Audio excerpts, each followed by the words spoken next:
un peu de triche, quoi. Mais bon, c'est-à-dire que le but, après, c'est qu'en deuxième année, en S3, il faudra que ça dépasse tout ça, hein, ça sera considéré comme acquis. Donc, voilà, oui, oui, là, on va faire des QCM parce que comment tu veux que je récupère des copies? Il y en a qui n'ont pas d'appareil photo, c'est pas. Donc, je sais pas si vous êtes d'accord, je pense que c'est bien les QCM, hein. Je pense que ça vous a plu. Même si je suis pas de votre côté, donc je vois pas trop comment ça se passe. Mais vu les résultats, hein, c'est plutôt des. Je sais plus vous, mais je crois que c'est des 16 de moyenne, trucs comme ça, hein, donc c'est un poil long. Donc j'ai mis un peu plus de temps, quoique le dernier DS, de toute façon, c'est 2 heures. Alors après, le dernier DS sera peut-être un peu plus dur parce qu'il y a toute la cinétique à passer. Quoique, pas sûr, hein.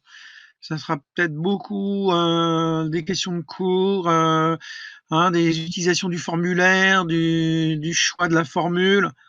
Hein, typiquement, je vous mettrai, comme on a vu dans le formulaire, hein, je vous remets le formulaire, si vous voulez, si vous avez oublié un petit peu, voilà, le formulaire. Hein, vous vous souvenez, bah, il faut choisir si on a cinq formules, 1, 2, 3, 4, 5, voilà. Et ben moi, je vous mettrai les 5 formules et puis à vous. Alors peut-être il faudra les adapter à notre problème, hein. Si nous, dans le DS, je vous demande le sigma O, bien sûr, il faudra réécrire la formule avec sigma O, voilà. Mais en tout cas, choisir la bonne formule et l'adapter. Voilà, il n'y a pas trop de calcul à faire, mais enfin, il y aura ce sera moins calculatoire, quoi. Et donc peut-être, bon voilà, ce sera différent. C'est normal. Ok, donc toute façon, vous avez les DS d'entraînement. Alors vous en avez normalement deux, un de centre de gravité matrice et puis un de cinétique. Donc vous pouvez vous entraîner sur les deux, sachant que vous n'en aurez qu'un avec deux moitiés, voilà, deux moitiés de DS. Très bien. Donc je reviens sur le Malour. Il faut que je recommence mon coloriage. Bon, bah, c'est pas grave. Donc la partie fixe, c'était bon. Après, on a la fusée, donc je la laisse en noir. La fusée partie mobile avec l'axe X1, l'angle psi, donc le repère R1. On avait calculé le sigma. On avait utilisé le moment d'inertie uniquement autour de OZ. Donc ici, cette rotation, psi. Ensuite, on arrive à la roue. Alors la roue, hein, voilà.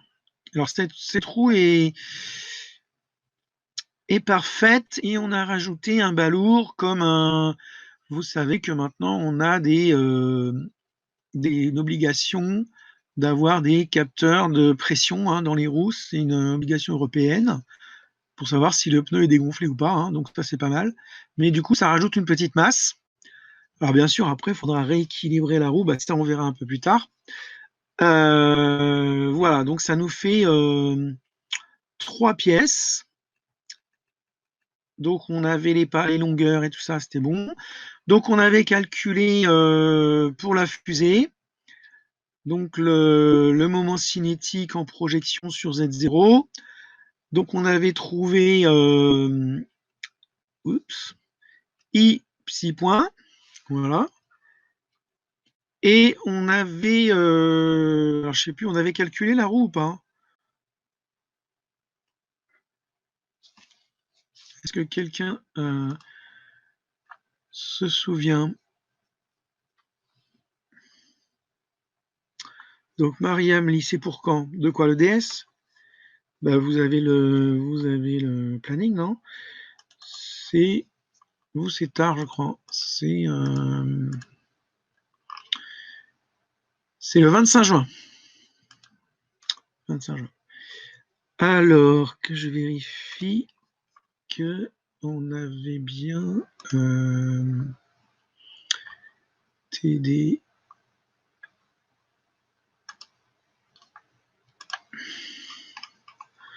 Donc, qu'est-ce que j'ai noté qu'on avait fait 1 et 2. Donc, on avait fait la roue avec la matrice et multiplié par le vecteur oméga. Et donc, on a trouvé ce résultat. D'accord? C'est bon ça? Donc maintenant, il nous reste à faire le moment cinétique du balourd, donc sigma O du point P. D'accord? Donc, comment on fait?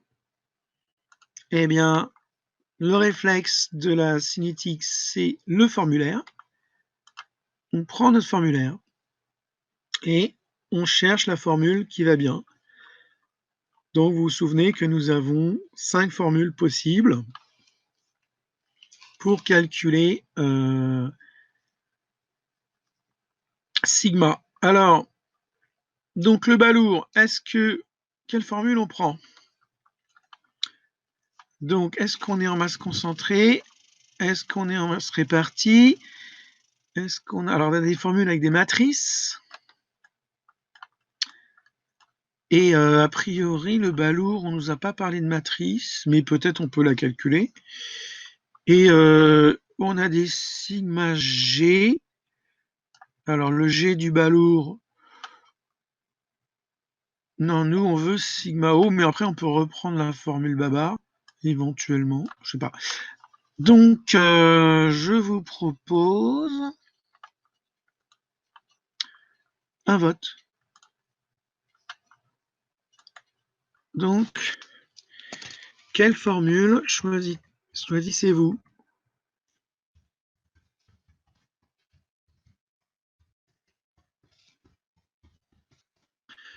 Donc, vous réfléchissez bien.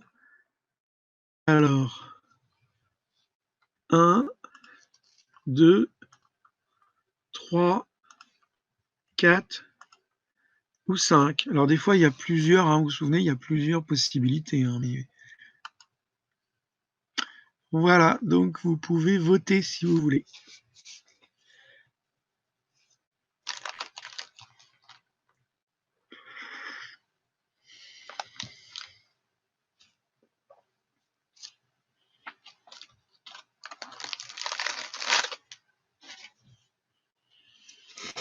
Bon, c'est mal barré là.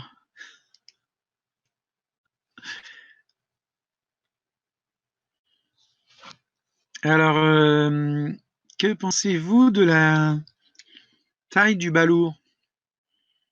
Donc, c'est un petit capteur de pression, mais finalement, est-ce qu'on a donné ses dimensions? Vous avez ses dimensions? Vous avez sa forme?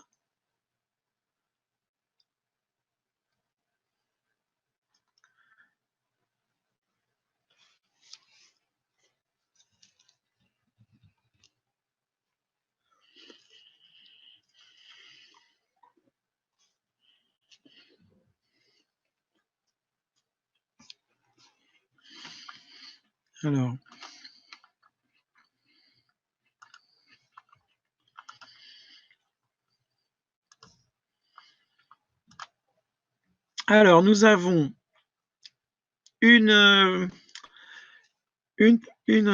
validation de réponse d'équation 2, une de la 4 de la 3 et 4 de la 4.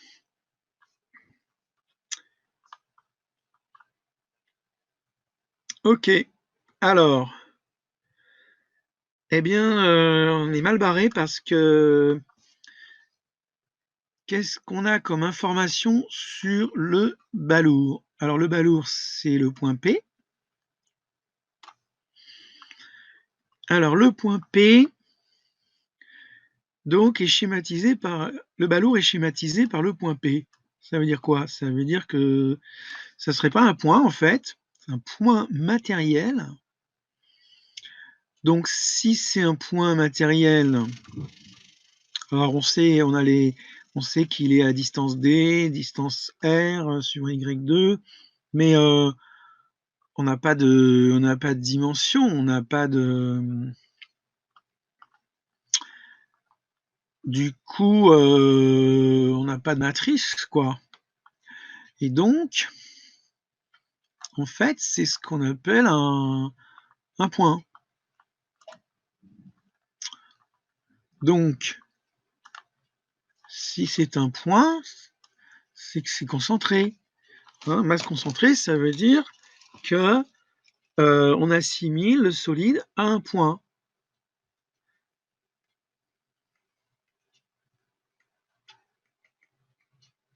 Donc, logiquement, c'est la formule 1 qu'on utilise.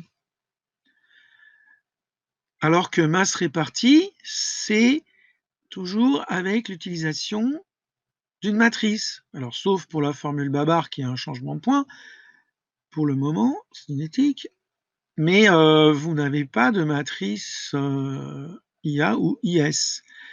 Et comme on n'a pas de forme, c'est compliqué de trouver la matrice. Alors, je dis pas que c'est pas impossible, remarquez, mais la formule 1 est quand même une formule simple, donc voilà, on en profite. Parce que sinon, il va falloir se taper, hein, il y avait beaucoup de formule 3 et de formule 4, il va falloir trouver la matrice. Donc, une matrice, ça veut dire calculer 6 termes, hein, parce que là, on n'aura pas de symétrie par rapport à O, on n'aura pas de terme nul. Donc, voilà. Donc, en fait, quand on peut, la formule 1, elle est bien, quoi.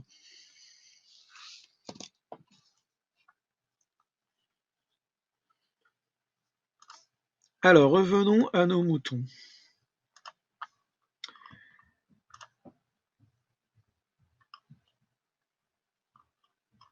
Donc, ici, donc, on a utilisé la formule 1. Donc, c'est directement le moment de la quantité de mouvement. Donc, donc c'est OP, hein, le bras de levier, fois MV, quantité de mouvement, V de P. Dans la formule, c'est... oui, c'est ça. Alors, du coup, ça fait du calcul quand même, parce que OP qu'on récupère... Oui, j'ai des problèmes Internet, oui. C'est sûr que ça ne va pas aller en simplifiant.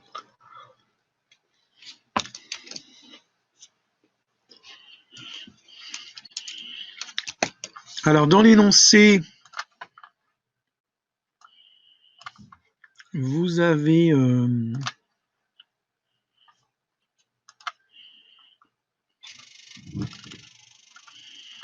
vous avez OP. Non, vous n'avez pas OP. Vous avez OG et GP. Donc OG égale LX1. Donc il faut vous le calculer. Donc on va se le faire. Donc OP égale OG plus GP, c'est-à-dire L X1, hein, c'est dans l'énoncé, plus, alors GP c'est D X1 plus R Y2. Donc voilà, vous avez OP. Alors OP, il est quand même gros, voilà. Et après, il me faut V de P, vitesse de P. Alors, vitesse de P, eh ben, il faut la calculer. On ne l'a pas fait encore. Donc, procédure, calculer, vitesse de P. Donc vitesse de P. Alors comment on fait pour calculer la vitesse de P normalement? Vitesse de P égale dérivée, hein, dérivée de OP. Donc c'est dérivé dans R0. Donc il faut dériver tout ça. Alors, là j'ai deux termes en x1, donc je peux les mettre ensemble. Donc L plus D dérivé de x1 plus R dérivé de y2. Alors, c'est ce qu'on a écrit ici, sachant que la dérivée de x1, c'est oméga vectoriel x1. Oméga, c'est la première rotation, hein, c'est le oméga 1, puisque c'est x1, j'ai que du psi. Donc, c'est la rotation psi autour de z0. Donc, le vecteur oméga, c'est bien sûr psi point z0. Donc, on fait du calcul de dérivée comme on a fait tout au début du semestre. Et la dérivée de y2, y2 étant dans le repère 2, il faut prendre oméga 2, c'est-à-dire les deux rotations. Donc psi point autour de z et θ point autour de x1. Θ autour de x1. Alors bien sûr, c'est des flèches. Hein. Des flèches partout, bien sûr. Et problème des problèmes d'affichage. Alors après, Z0 vectoriel x1, ça nous fait du y1, hein, c'est le même repère. Par contre, oui aussi x1, y2 sont dans le même repère R2, ça nous fait Z2. Par contre, Z0 vectoriel y2, il faut prendre la méthode du sinus. Donc normalement, c'est sinus de l'angle. Alors l'angle. Alors c'était quoi déjà? Donc c'est l'angle entre Z0 et Y2. Alors, entre Y2 et Z2, j'ai bien sûr pi sur 2. Mais là, je reviens de θ. Donc c'est l'angle, c'est pi sur 2 moins θ. Hein, l'angle pour aller de... Et en plus, je serai en sens inverse, c'est ça? Ce que je dois faire Z0 vectoriel Y2. Donc j'aurai ainsi moins x1 à la fin. Donc, où est-ce que j'en étais? Voilà. Donc je suis dans le calcul ici de... peut-être l'écrire, hein, ça sera mieux. Donc j'avais L plus D psi point et Z0 x1, on avait dit que ça faisait tout de suite le troisième vecteur de base du repère R1, plus, alors là je distribue, mince, mon plus il a un peu dérapé, R psi point Z0 vectoriel Y2, donc c'est celui-là qu'on voulait calculer, plus R θ point et x1, y2, on a dit que ça faisait z2. Et donc, on en était dans le calcul de z0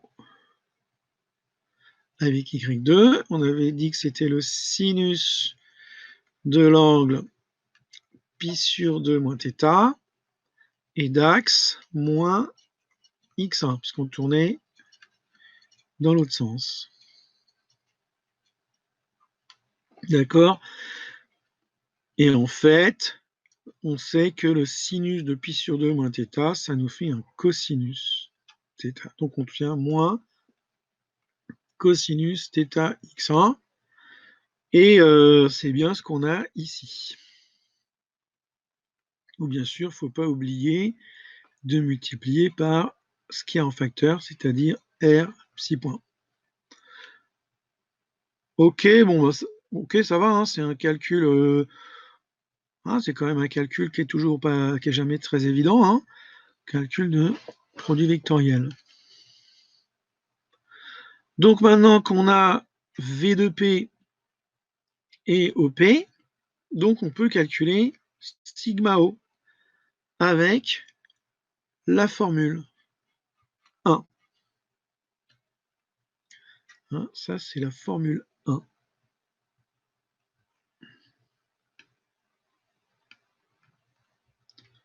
Cette formule. Alors, je prends cette formule 1. Je récupère OP. Donc, j'ai mis en facteur le x1. Je récupère donc factoriel m et je récupère le VP. Tout ça là.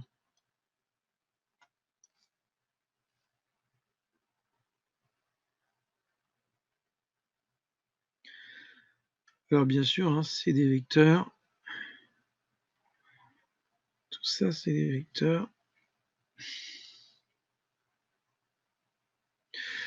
Alors, vous voyez, on était parti pour un petit calcul d'un produit vectoriel de rien du tout. OP vectoriel MVP. Et on se retrouve à avoir, alors, 2 termes fois 3 termes, ça fait combien de termes? 6 termes. Donc, notre petit calcul de rien du tout, il devient beaucoup plus compliqué. Alors déjà là, j'ai distribué les 2 premiers termes. Donc, j'ai m L plus D x1 vectoriel tout le V de P ou pas? Voilà, jusque là, hop. Et ensuite, deuxième terme. Donc le deuxième terme, ici, vectoriel, le V de P. D'accord? Et ensuite, je distribue et je fais mes calculs. Donc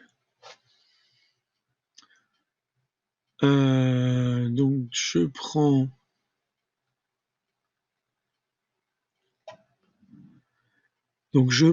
mon premier terme fois le premier terme. Donc j'ai du x1 vectoriel y1 qui me fait du z0. D'accord? Et je recopie m facteur de L plus D psi point, ce qui me fait un L plus D au carré et le psi point. Ensuite, voilà, faut faire tranquille, terme par terme, hein, c'est long. Donc le deuxième terme ici qui multiplie toujours avec le premier, x1 vectoriel z2, normalement c'est bon, on est dans le repère 2, ce qui me fait du moins y2.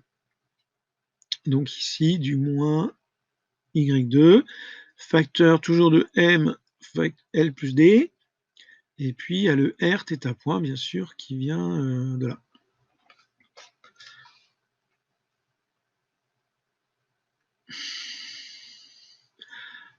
Donc ça, c'est les deux premiers termes.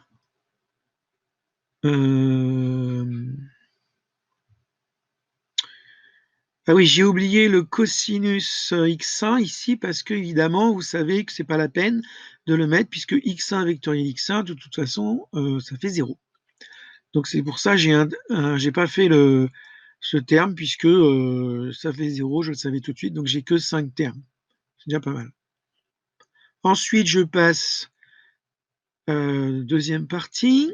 Donc j'ai y2 vectoriel y1 et je dois avoir un angle θ, hein, c'est ça, ouais. Donc j'ai un sinus θ qui vient du produit vectoriel. Et je tourne dans le mauvais sens, puisque je tourne de Y2 vers Y1, alors que θ, bien sûr, il fait Y1 vers Y2. Donc j'ai mon signe moins. J'ai l'axe de la rotation qui est toujours X1. Donc c'est bon pour mon produit vectoriel. Et je recopie. Alors, il ne faut pas que j'oublie...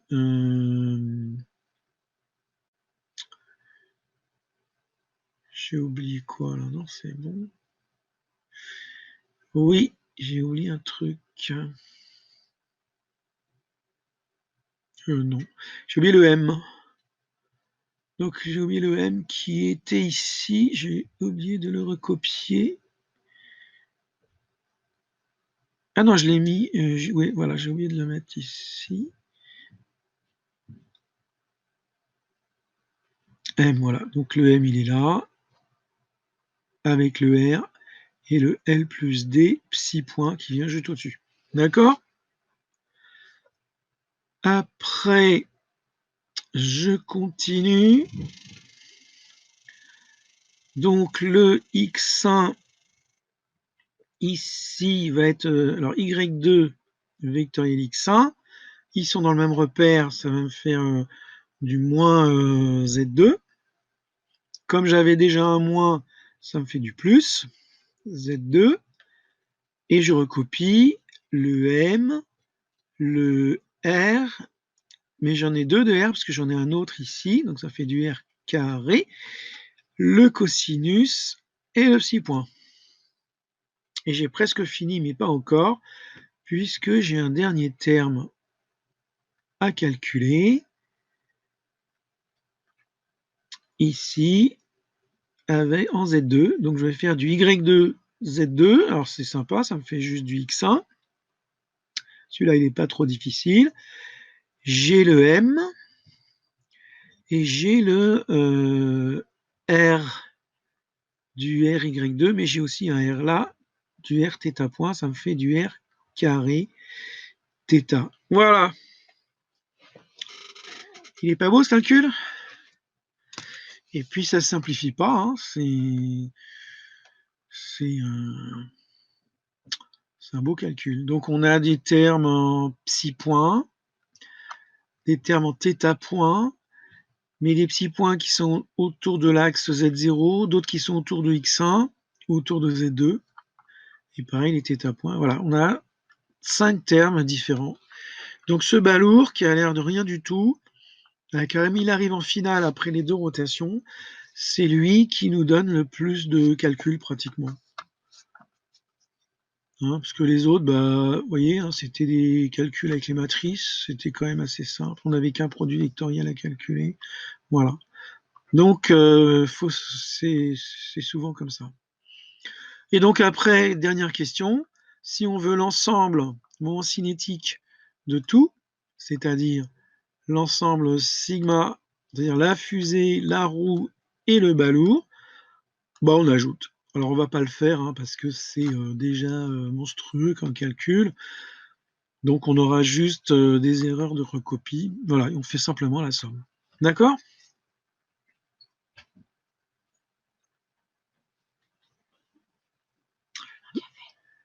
J'en ai déjà un. Voilà. Est-ce qu'il y a des questions là-dessus?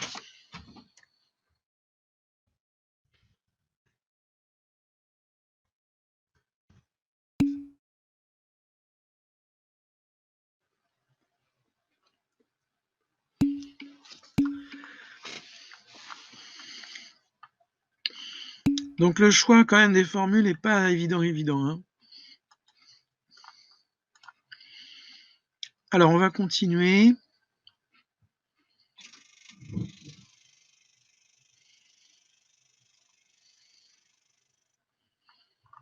Alors,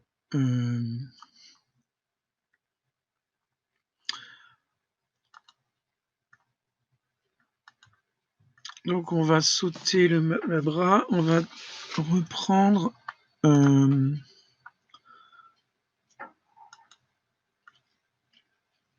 va reprendre le régulateur de vitesse. Mais cette fois-ci, on va le traiter en solide et non pas en version simplifiée. On fait le calcul complet. Donc, du coup, on sera en masse répartie. Donc, avec les matrices. Et donc, vous allez voir que donc c'est le même régulateur, c'est le même schéma cinématique, c'est exactement le même, avec le ressort, la masse slot au point G, et le pivot A qui tourne, tout ça, ça tourne à la vitesse, je sais plus quoi, alpha point. Mais cette fois-ci, ce qui est nouveau, c'est qu'on a une matrice pour S2, c'est-à-dire la maslotte.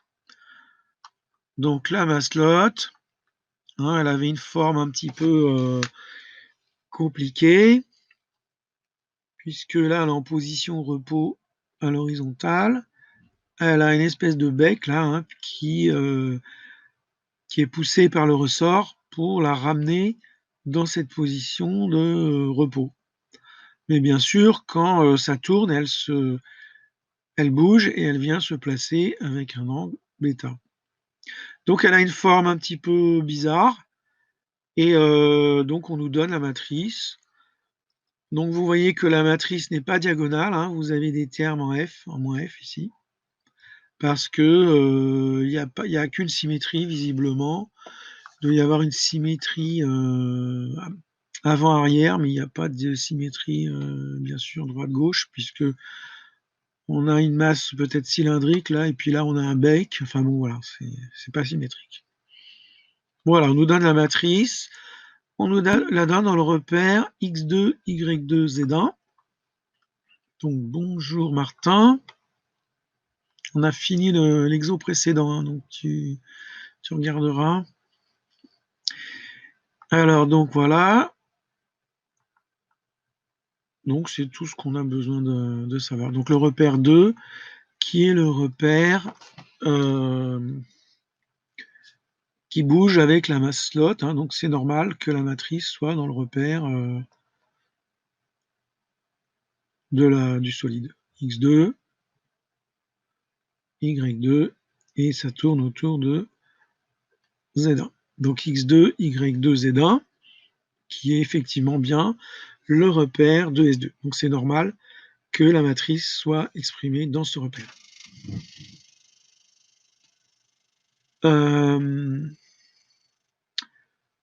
Bien. Alors, première question, moment cinétique. Et ensuite, deuxième question, moment dynamique. Vous vous souvenez que c'est le moment dynamique qui nous permettra de dimensionner la raideur du ressort, quel ressort on choisit. Donc, on avait fait un calcul très simplifié, ça allait plus vite. Maintenant, on nous demande un calcul plus précis avec la matrice. Alors, allons-y. Oui, alors on va d'abord prendre le formulaire.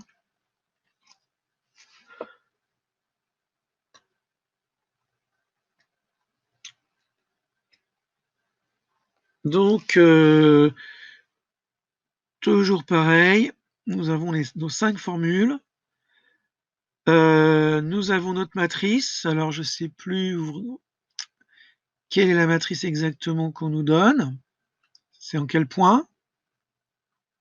Vous avez bien regardé ça? Ou pas? Donc, c'est la matrice IA.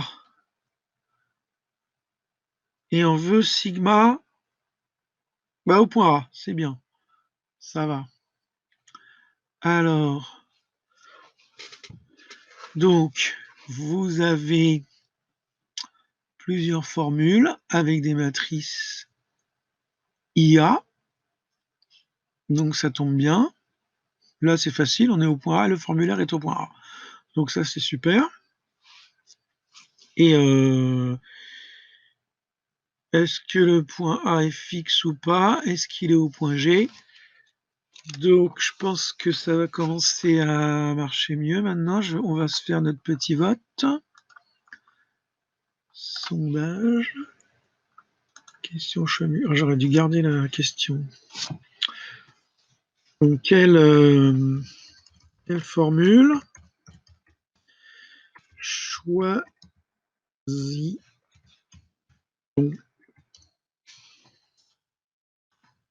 1, 2, 3, 4, 5. À vous de voter.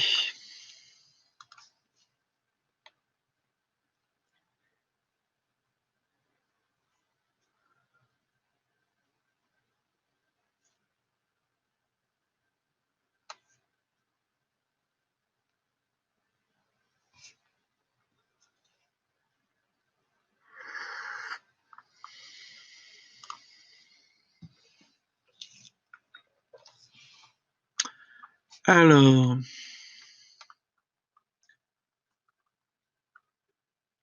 pour l'instant, on n'a que 9 votants.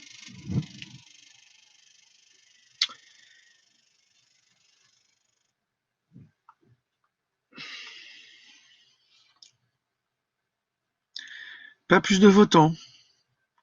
Donc, on en a 9 qui sont pas votants ou qui sont pas...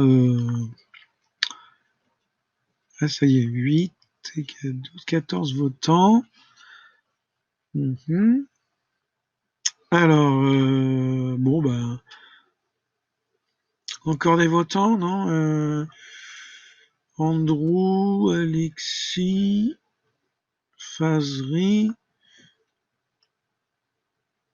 Kerem n'ont pas envie de voter. Bon, ah, ça y est. Ça se précise. Bon, ok. Ah, ça bouge. Voilà, alors j'affiche. Donc c'est pas mal, puisque la majorité, on a 10, une large majorité qui est sur la formule 3. Et la formule 3, je ne vois plus mes formules, moi.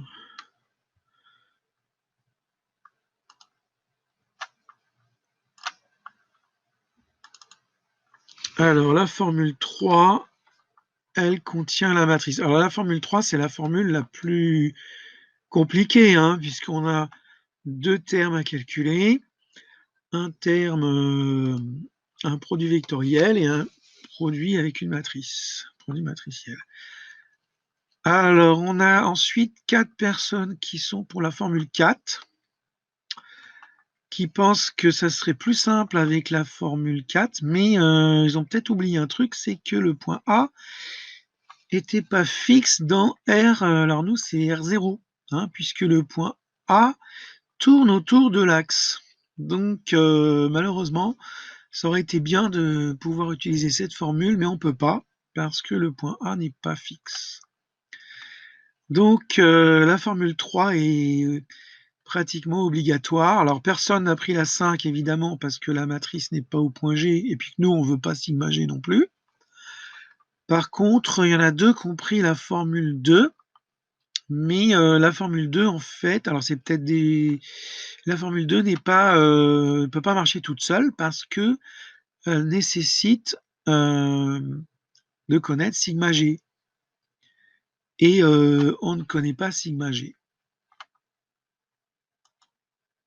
Hein, puisque donc je dis pas qu'elle est fausse la 2, mais on peut peut-être ça devient compliqué parce qu'il faudrait déjà, pour utiliser la 2, il faudrait aussi utiliser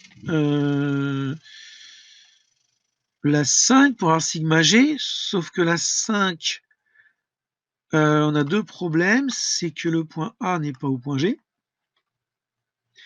et que la matrice qui est nécessaire, c'est la matrice au point G. Alors on pourrait effectivement peut-être faire un Huygens pour décaler la matrice du point A au point G, mais déjà, ça devient compliqué. Ensuite, ça nous donne oui, ça nous donne sigma G, voilà, c'est ça. Et ensuite, il faut faire la 2. Donc, franchement, on va peut-être se contenter effectivement de la 3. Je dis pas que c'est impossible, mais voilà, la 3 me paraît... Donc ça commence, je pense, à venir. Hein. Vous avez donc bien choisi en majorité. Alors, allons-y. On continue nos calculs avec la formule 3.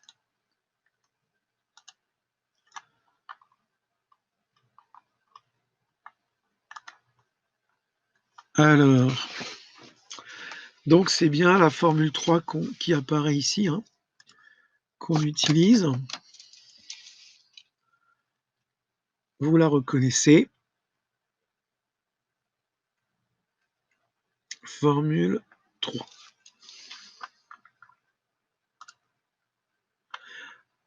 Alors, donc on va avoir plusieurs choses à calculer. Donc, le produit avec la matrice, puis le produit vectoriel. Le produit avec la matrice va nécessiter le calcul de oméga. Alors, on va peut-être se faire notre procédure, en fait, hein, notre méthode, je ne sais plus comment on l'appelle. Donc, premièrement, calcul matriciel, on va appeler ça. Ça fait bien. Puis c'est vrai. Matriciel. Mais petit a, il faut calculer oméga.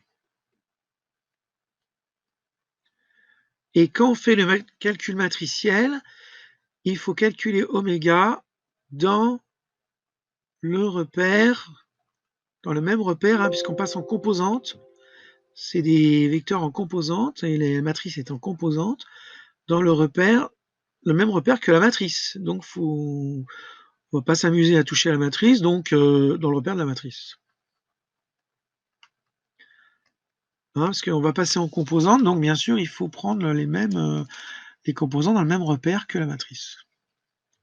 Et ensuite, bien sûr, une fois qu'on aura fait ça, on fera le produit, donc petit b, calcul du produit matrice, de la matrice. Voilà, calcul du produit. Et ensuite, il faudra, deuxièmement, calculer le produit vectoriel.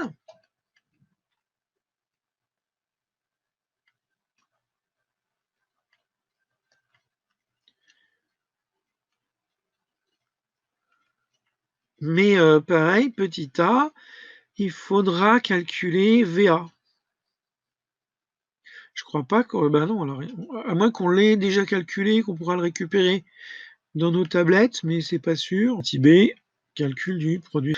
Oh, il est vraiment tard. Là. Bon, il y a du boulot, on va le laisser pour la prochaine fois.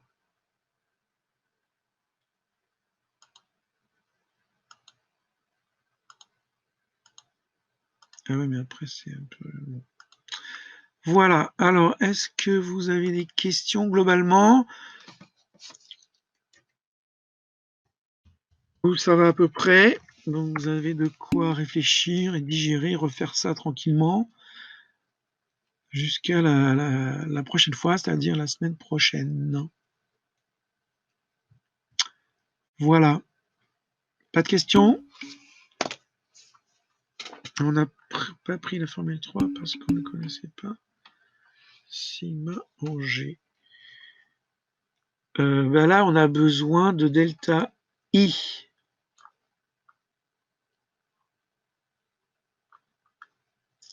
Oui, alors je dis des bêtises parce que là, j'ai pas pris la... C'est pas ça que j'ai pris, moi. Bon, en fait, il y a plusieurs façons de faire. Bon, on verra ça la prochaine fois. Je suis fatigué. Désolé. Alors, il y a plusieurs façons de faire. Hein. Il y a plusieurs façons de faire. Mais je pense que... Oui, pourquoi je ne lancé pas celle-là?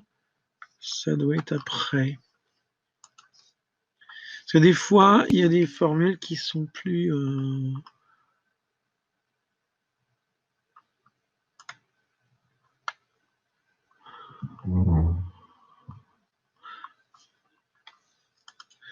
Alors, en fait, des bêtises. En fait, la formule 3, elle est bien, mais il nous faudrait sigma i. Alors, donc la formule 3 plus un babar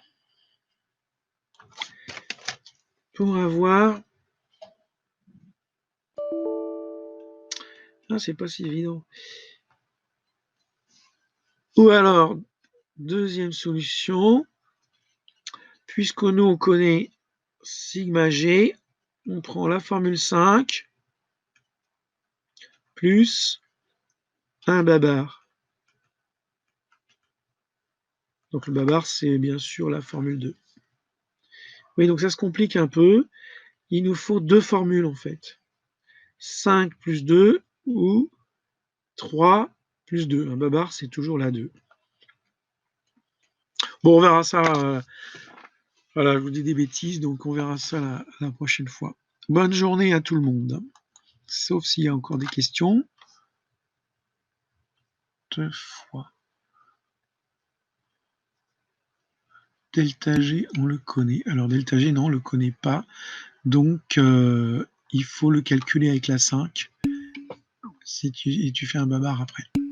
Ou bien, tu fais un babar avant avec sigma et tu le dérives. Bonne journée à tout le monde.